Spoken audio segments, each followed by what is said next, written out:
Hello, grade 4. I hope you guys are all doing well.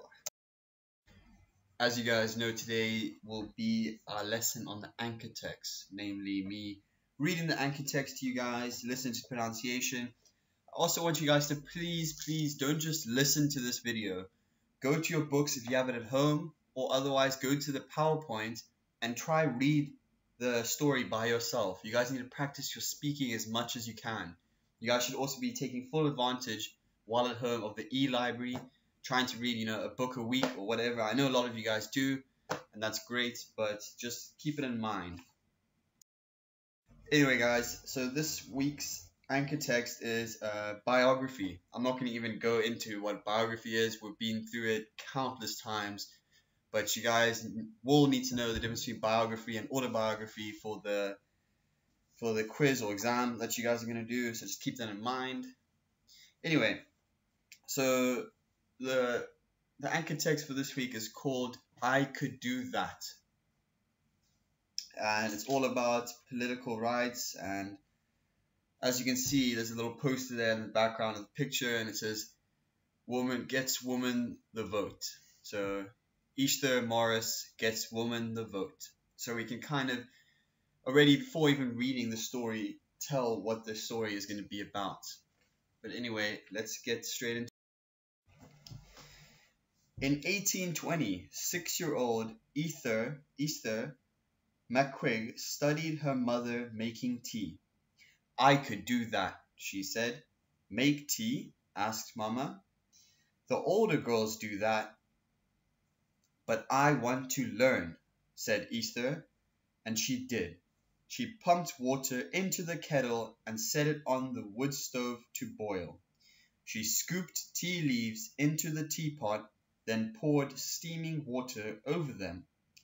Easter strained the tea into cups, one for her mother, one for herself. As they sat near the window of their New York house, Easter saw men riding by in their best suits, some carrying flags. Where are those men going, Mama? Asked Easter. They are going to vote for the next president of the United States, Mama said. Will Papa vote?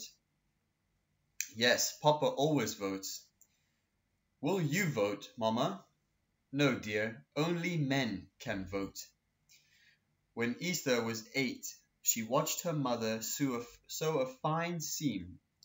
The needle pulled thread in and out, tracking tiny, even stitches across the fabric.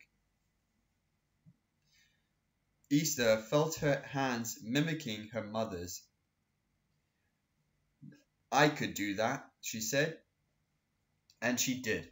She made clothes for her doll from scraps, and when her stitches became neat and straight, she sewed a shirt for Papa. When Easter was 11, her mother died, and for the first time, she saw her father cry. He gathered his 11 children together. I don't know what we'll do without your mama, he said. I'm depending on each of you to be brave and to take care of one another. Easter, eighth of the 11 cried too, But then she said, I can do that, Papa, and she did. When Easter was 19, 6 feet tall and on her own, she earned a living making dresses with a leg of mutton, sleeves for society ladies. When the ladies wanted hats to match the dresses, Easter designed and made those too. Soon she thought of opening a millinery shop.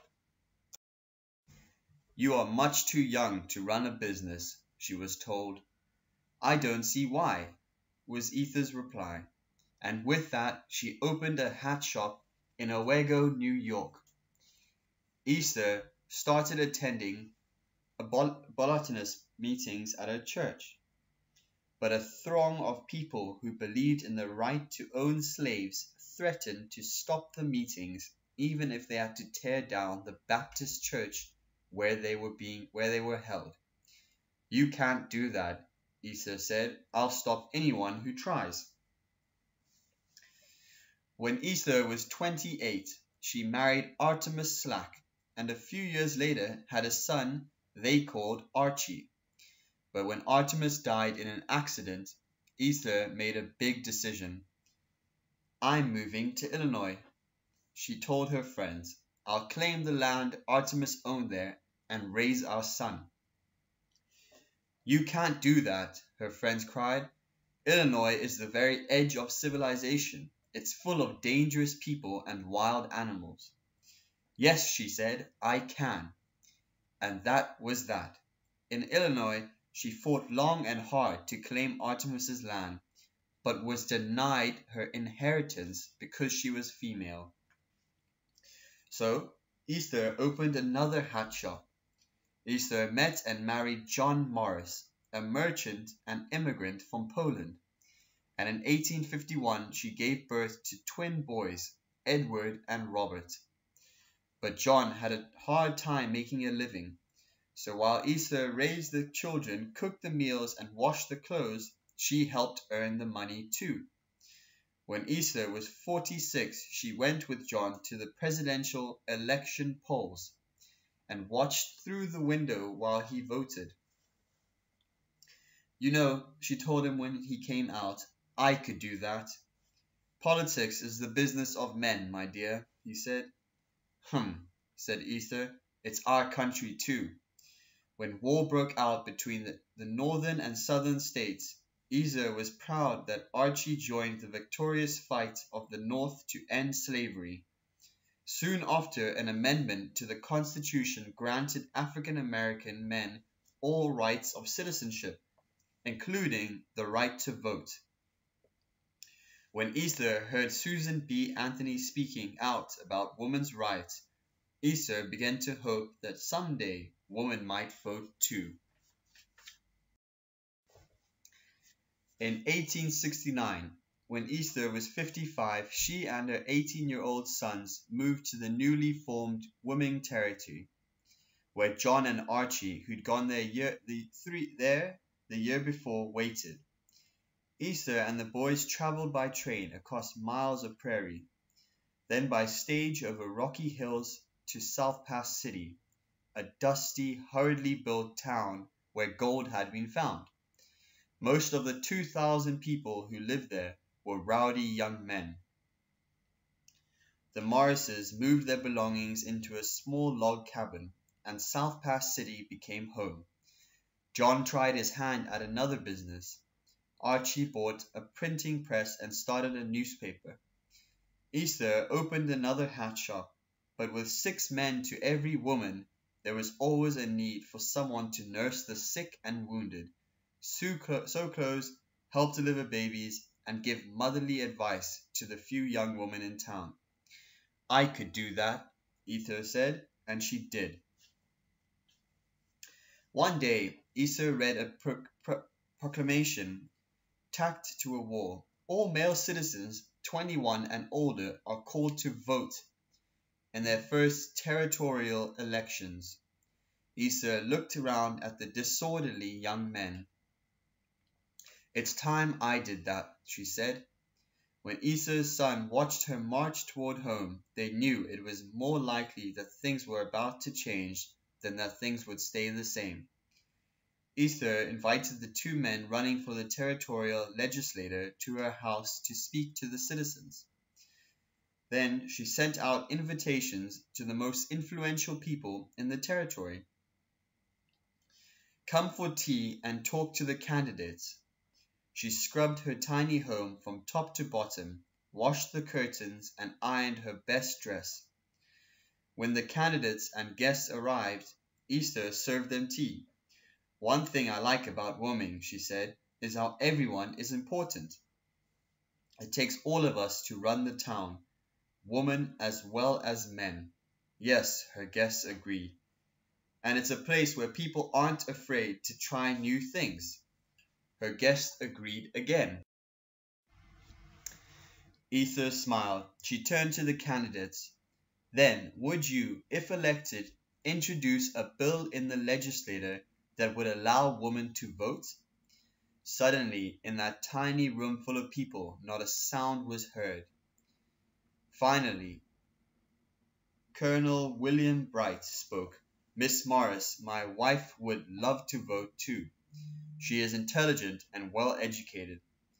Truth be told, she would be a more informed voter than I. If I am elected, I will introduce that bill." Not wanting to be outdone, the other candidate, Herman Nickerson, also agreed.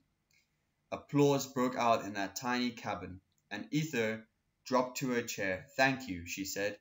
People warned her that once the bill was introduced, the men of the legislature would have to approve it, and the governor would have to sign it.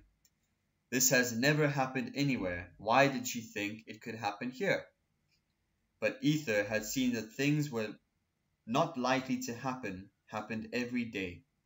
She wrote letters and visited legislators to make sure this bill would happen. And it did. On December 10th, 1869, Governor John Campbell signed this bill into law. Woman got the vote. Yee-haw, yippee, hooray, hooray. Women across the country rejoiced for the woman of women. But some people didn't like it. Only 8 days later, Judge James Stillman, the country's Justice of the Peace, turned in his resignation.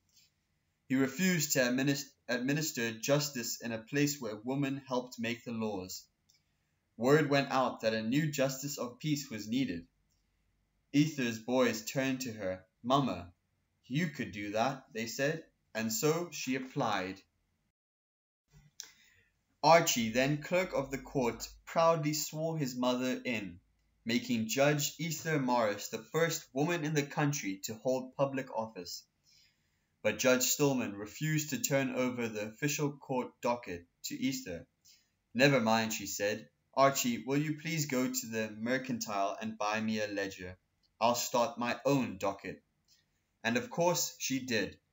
On September 6, 1870, 1 year after her tea party, Judge Ether Morris put on her best dress and walked with her husband, John, and her sons down the dusty streets to the polling place.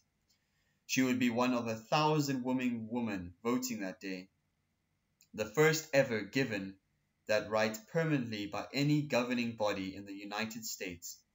As they walked, John, who still didn't think women should vote, tried to coach her on which candidate and issues to vote for. Ether held up her hand. "I can do this," she said, and she did. Fantastic, guys. That is the end of the story. Some complicated words I will go through in the analysis for you, but pretty interesting. I mean, it's quite a pinnacle change in history when it's when such a big change happens. For example, I mean, it only makes sense, I would think, that usually women take up 50% of a population, roughly 50% at least. So it only makes sense that they should be able to vote as well for who to run the country and stuff like that. But anyway, guys, have a great day further, and I will speak to you tomorrow.